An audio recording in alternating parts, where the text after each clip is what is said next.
Midnight Drearies.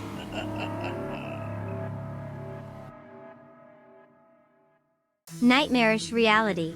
Nyarlathotep's reign of terror in Reagan's America. Dateline, Washington, D.C., October 17, 1984.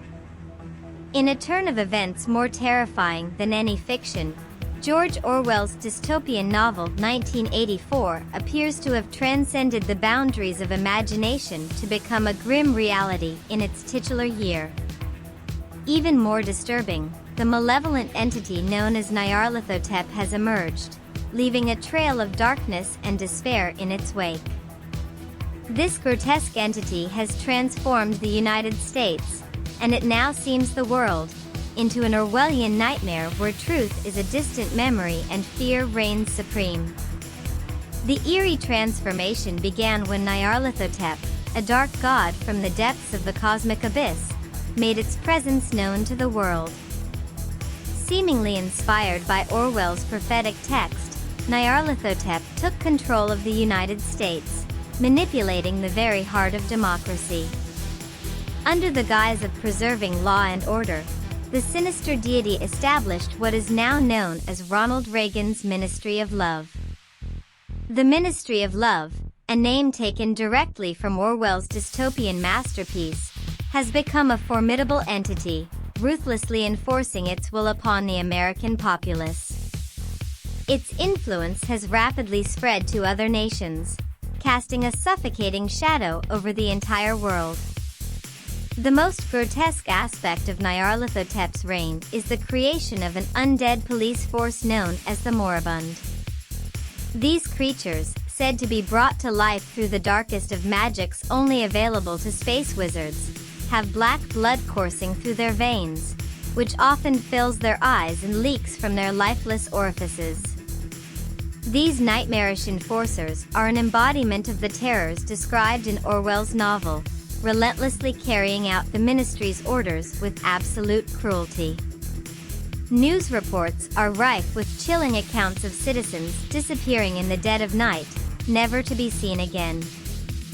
The mere utterance of dissenting thoughts, the questioning of authority, or any perceived deviation from the prescribed ideology results in immediate arrest and punishment at the hands of these moribund enforcers. Truth, once the cornerstone of democracy, has been obliterated.